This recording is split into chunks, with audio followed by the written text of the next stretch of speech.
The Global Troop Resource, trying to put 1,000 skills into every troop's backpack. All right, so welcome everyone to the Global Troop Resource Show. Tonight we have with us our co-host Steve Perrone. Say hi, Steve. Good evening, everybody. And we also have our guest tonight, who is Bob Wetzel. And Bob is the Conestoga District Eagle Board Chairperson, and he's been in scouting for 40 plus years. And the topic we're going to talk about tonight is what makes an approvable Eagle project. And so we're going to get to that right after this.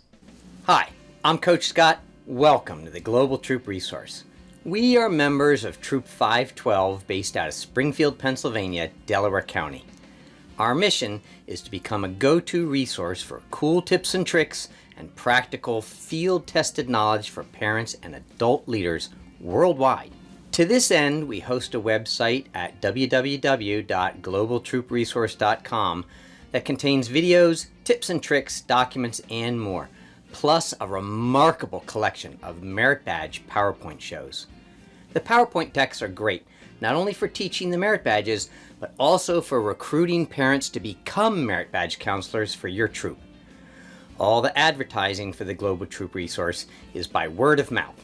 So if you enjoy the show, please post a comment on your favorite social media and tell your friends and colleagues at meetings and the local roundtable.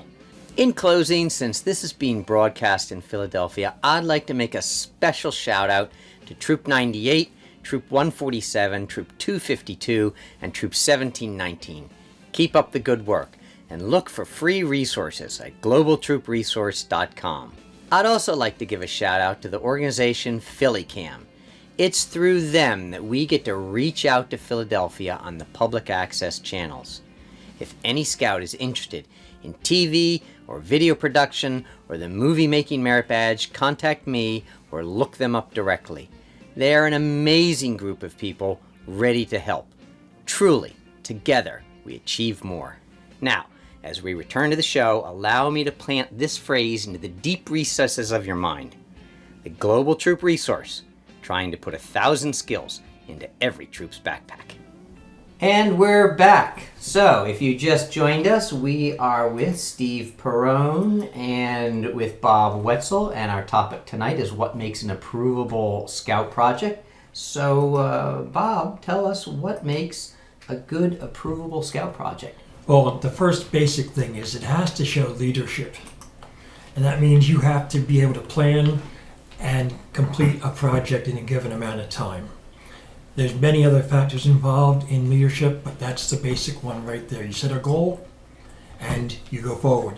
Now, the project itself has to be something that is lengthy in the sense that it takes time to develop and it takes time for you to plan and time to execute.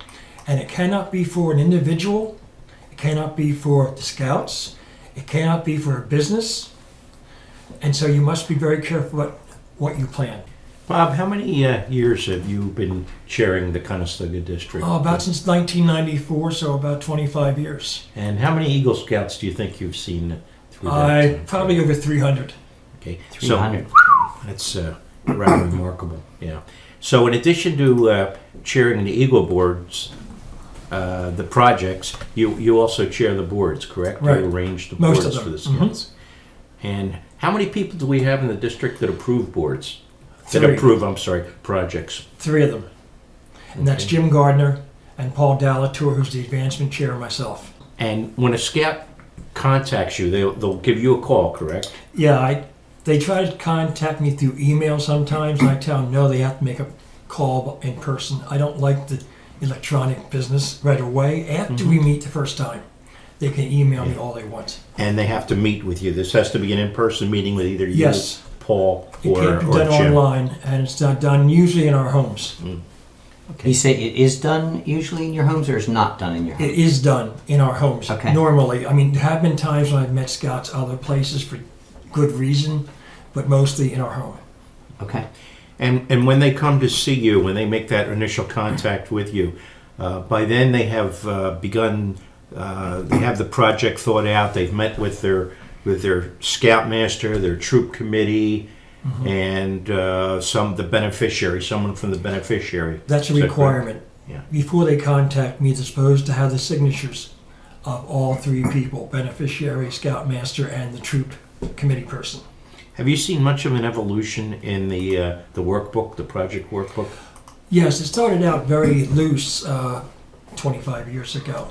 And the Junior Council and National, they decided to change it and formalize it more. Now the booklet, instead of being maybe 5 or 6 pages long, might be 30 pages long. And the one thing I want to say right away is, if you're going to become an Eagle Scout and do a project, please download that book and read it all the way through before you even start. Awesome. planning. We're going to pause here for just a moment. We'll be right back. Hi, I'm Coach Scott, and if you've been a loyal viewer of the Global Troop Resource for the past few years, you've probably guessed that we broadcast from a home-based studio. That said, we're preparing for a future where we'd like to take our show on the road. Our plan is to start by visiting other troops on the East Coast and broadcast in person from scout camps and scout reservations. If you'd like to be on our show or to see our plans, visit globaltroopresource.com. That's globaltroopresource.com. Now, back to the show. And we have just been joined by our other co-host, Randy Hardy, who always shows up late. So say hi, Randy. Hi, folks.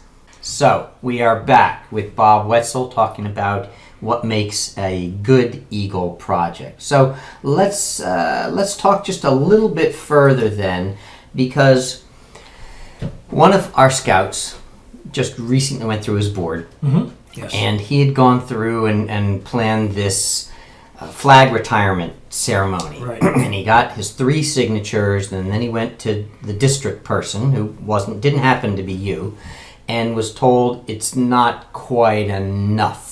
So what makes a project enough? Or sometimes a project's okay to begin with, but it's the way it's explained by the scout. I've had that happen to me several times. Now when I said, no, I'm not going to accept that the way it is, then usually I have the parent with me. I say, can you help out at all? And they jump in and say, well, this is what's really going to go on. Because sometimes the scouts are intimidated in that meeting with me, somebody else. But what makes a project enough? It's one where the scout has to actually direct people on what to do. A lot of times it's building something, but it doesn't have to be a building. But owl houses at Tinicum, or a wooden planter at a school, something like that. It could just be a project like the flag burning. Now in the flag burning thing, I think if the scout would have said, I'm inviting X, Y, and Z to it, I'm going to make a complete ceremony up. We're going to do a complete ceremony with the flag burning, I think it would have been accepted more readily Right. than what it was. And just so our viewers know, Bob mentions flag burning. The term that was used in this was flag retirement. Correct. And You're right. if I'm you wrong. are a person who understands flag etiquette, you know that, and Bob, you know what flag etiquette is, but it's hard not to. Yeah. Let's call it flag burning. But the way to retire a flag is actually to burn it. So Yes. make no mistake about that. And there's different, depending who you talk to, there's different ways of doing it. And I won't go into that. You can talk to people from the VFW. Right. Go get a flag book. Exactly. So, I had another question that came up from a particular leader that had a scout who was interested in doing landscaping Okay. for a church or an organization, and that scout also took it to district, and they too were told it's not quite enough. Is that for a particular reason, or is it just because the scout couldn't explain it well enough? It might be because he didn't explain it properly. It could also be that it looked or sounded like it's a cleanup project, a custodial project. It can't be a custodial project. Okay. There has to be more involved in it. Like if you were going to come to me and ask me, I want to do a cleanup around the church, I would stop you and say, that's not going to work. Okay. I would say, are you going to put any plants in? Are you going to do anything else, like install a fence or putting gravel or stepping stones? What are you going to be doing? That Right. kind of thing is more acceptable. So landscaping, the question was, is landscaping now not going to be, in the future, a viable Eagle project? And the answer is, it is going to be a viable project. It has to, and the one that we're discussing involved planting of 3 Japanese maple trees. And it was also the pitch and slope of the earth around the building so that drainage would occur. And then there were some plantings of some other perennials and a border edge, and then I think 2 cubic yards of mulch so it was a huge project, but I don't think he described it properly. Not having come to me, I don't know. About it, but I would say that's probably what happened. Okay. Now I'm going to add one more thing here too. Again, I got to go back to leadership. I actually had to fail a scout. Well, I didn't fail him; he failed himself. I asked him during the interview with the Eagle Board how he showed leadership, and he actually came out and said, I didn't show it. I didn't lead. I said, oh, you trained everybody ahead of time. And he said, no, I didn't. So, of course, I had no choice at that time but to say the interview's over. Right. You know. Well, I'm an Eagle Scout mentor, and one of the things that I tell all of the Life Scouts that are candidates is this is really more about leadership than it is about getting whatever this project is done. And I really stress that. And one of the things that I mention is that I give an example of if I were a manager at a warehouse. So you got a promotion? Yeah. Congratulations, Scott. So if I were, let's phrase it this way, if I were a union manager at a warehouse, it is my job to not touch the boxes. I am not allowed to touch the boxes because if I start touching the boxes and moving it, my team is going to let me move all the boxes.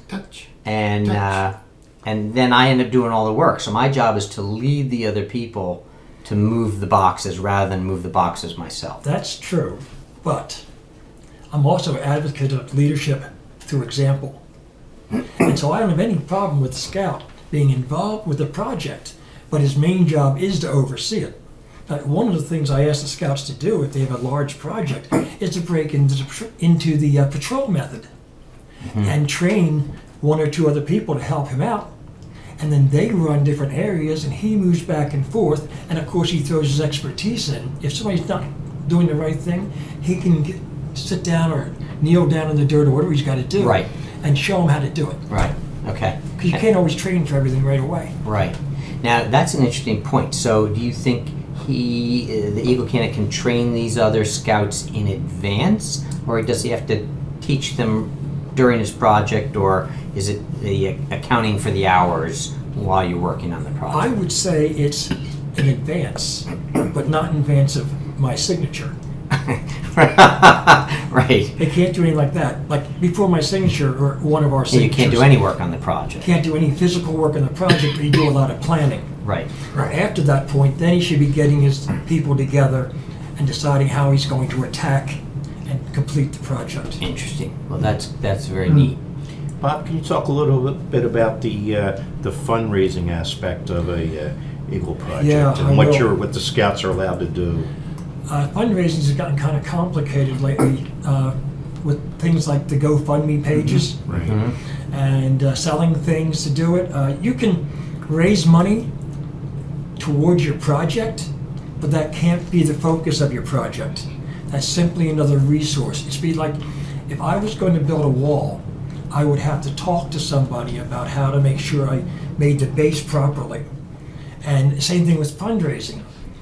You know, you have to get that fundraising done properly, but then that's not the goal.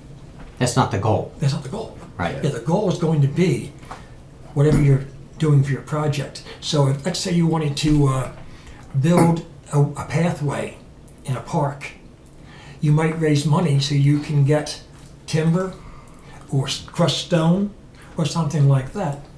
And that would be okay. We have to get permission through council advancement. Right. Now, my understanding with things like GoFundMe is that you're allowed to use them in order to buy supplies, etc. as long as you're not planning on in raising more than $600. Right. Now, what happens if my GoFundMe program is really good and I make over $600? Well, I would tell you that number one, no matter how much you raise, give the extra to the organization, beneficiary. To the beneficiary, Absolutely. definitely. If you went over 600, they should call me. Okay. You know, because we may have to go back and get that form done after the fact, but Okay. it's got to be done. Okay. A lot of scouts don't do a GoFundMe. They don't do a project to raise money. They actually get donations from parents, friends. A lot of times some businesses will kick in some money. You know, where do you draw the line of what the amount is that you Right. are allowed to do without having a paper, a form completed? And it's really going to be, I hate to say it, an honesty issue. A scout's honest. Well, I guess it's my understanding is that Leaders if aren't, you though. don't plan, if you don't plan on making more than $600, and Right. if your supply list that you put in your proposal is less than $600, Right. then I'm not telling my scouts to fill out this form. Right. But I want to make sure that if they did earn more, that they were all above board. Another area that I'm sure you cover with the scouts is safety, and that seems to have increased over the last couple of years. Yes. In the workbook. Yeah, I'm insisting upon axe yard type safety. If they're going to have somebody cutting, they have to put the yellow tape around. They're supposed to be doing that. Okay. And if they're going to be having people going out into the community, it has to be the buddy system. Have to be at least two people together. And I also stress about the younger scouts and the older scouts who can be with whom and whatever. Driving is also something. Scouts can't drive other scouts. And if I want to go to tools, scouts can't use power tools. Now let's talk about that for a minute, because I've been out online and downloaded the form which shows what tools they can use, etc. And there's still questions in my mind. So, for instance, we've got one scout that's coming up with a project who's going to be doing some work. It's more than landscaping, but it Right. involves some landscaping. They're going to be using string trimmers or weed whackers. Okay. Now, there's electric weed whackers, there's gas-powered weed whackers. The one that I was going to loan out was a battery-run weed whacker. That's what I tell the scouts they can use. They can use a battery-powered drill. I've never talked about the weed whacker, but I would probably say yes to the weed whacker. Okay. Okay, the reason I don't go with the saw, especially a battery-powered saw or a plug-in one, Sure. it can cause too much Oh, I damage too understand quickly. all about saws, but it was a matter of is it the tool or is it the power behind it or It's a kid's head. Now, what about a table saw that when it automatically hits flesh, it stops? Got to be an adult using it. Yeah. and we'd No like you to exception. demonstrate it first, Randy. I've seen them demonstrate it.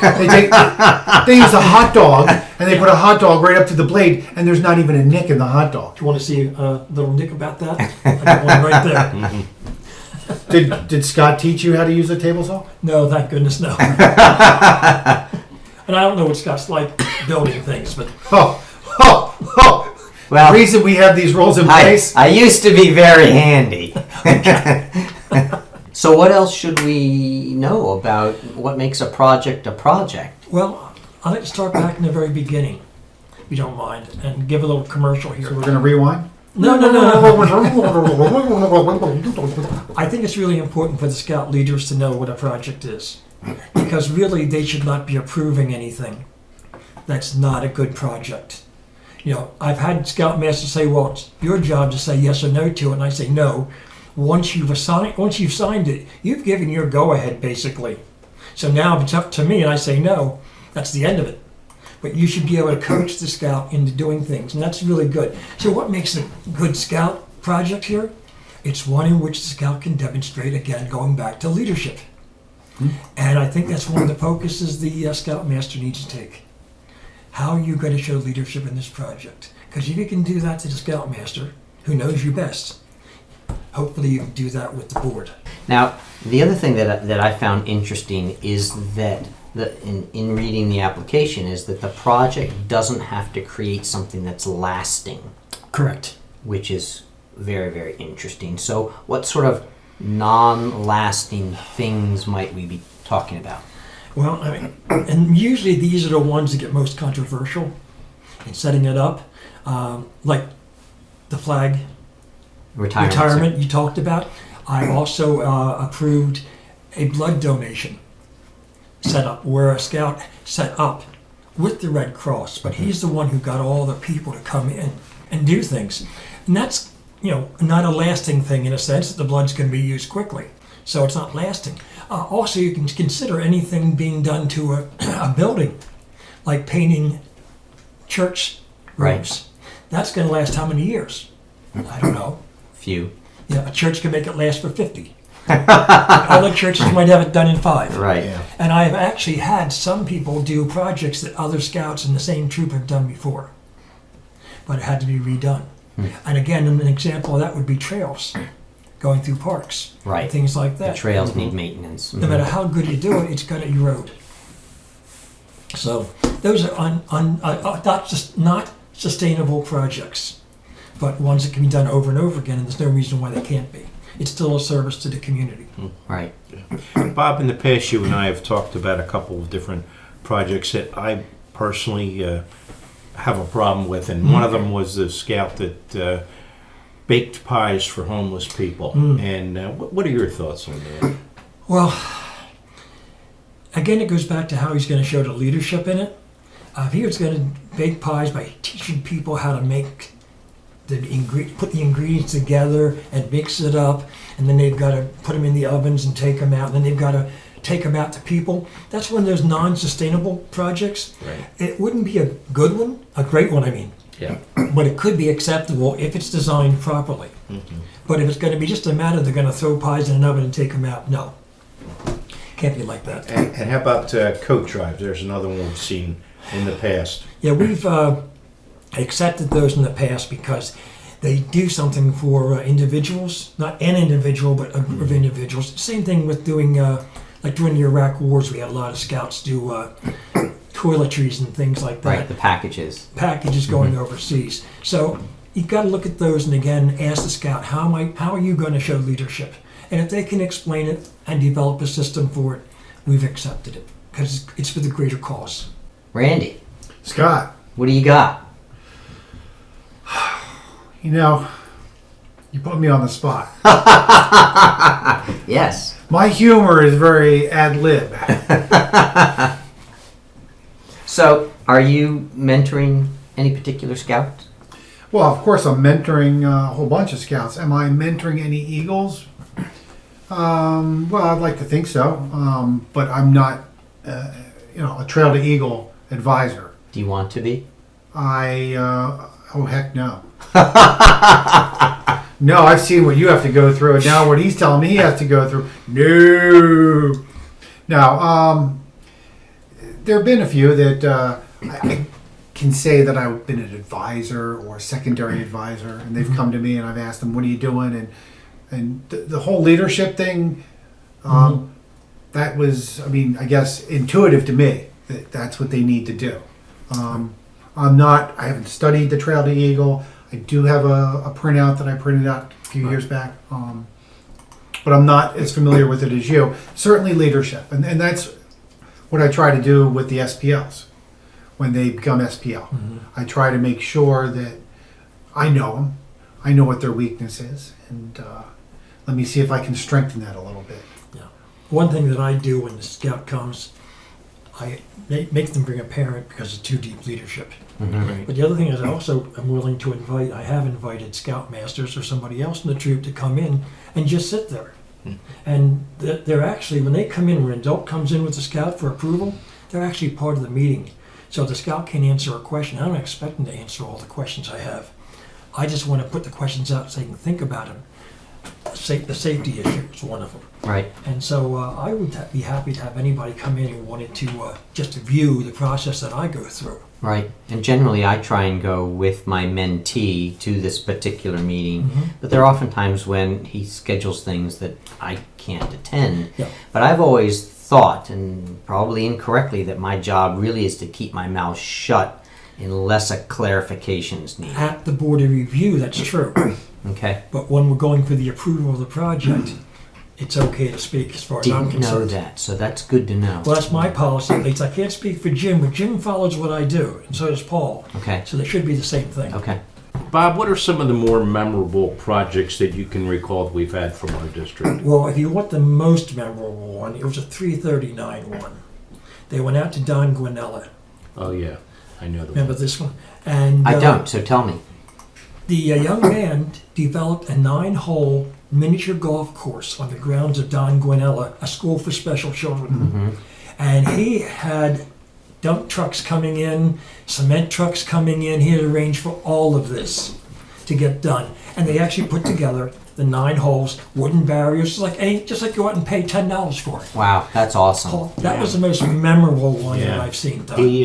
He got AstroTurf from the University of Pennsylvania was changing their AstroTurf. He got some of the old AstroTurf, and that was the green grass, right? green grass. He had gotten various golf courses to donate flags, the cups, the golf clubs, golf balls. It's actually artificial turf, Steve. I hate to correct you. AstroTurf AstroTurf. refers to the original patented turf that was in the Astrodome.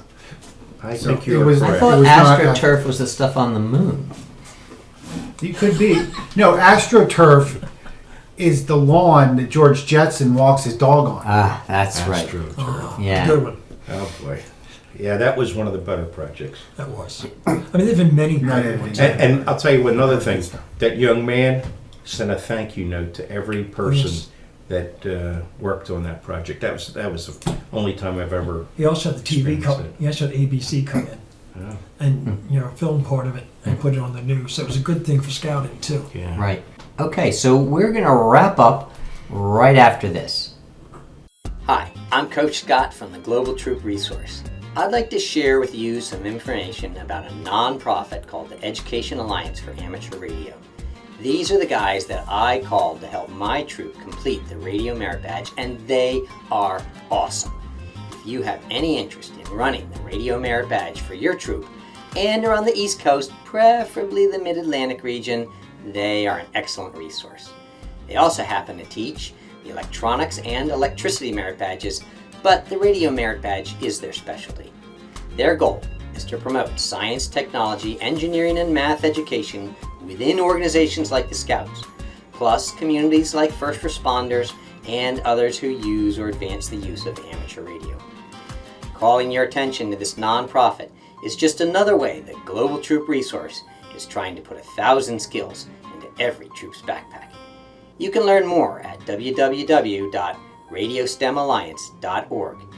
Now, back to the show. All right, we're back, and we are just closing out our show about what makes a good scout project. And any final words? Steve does. I think this has been very beneficial, and that I think that all scouts that are life scouts that are aspiring to become Eagle and are ready to go out and think about their Eagle project should view this video, getting a little bit of a better idea about what a project's involved and what they should and should not do. Awesome. Terrific. Well, thank you, everybody, for joining us here tonight. Thank you And for inviting me. we will be back again next month. We generally broadcast out on the second Wednesday of every month, so we will see you then. Have a good night.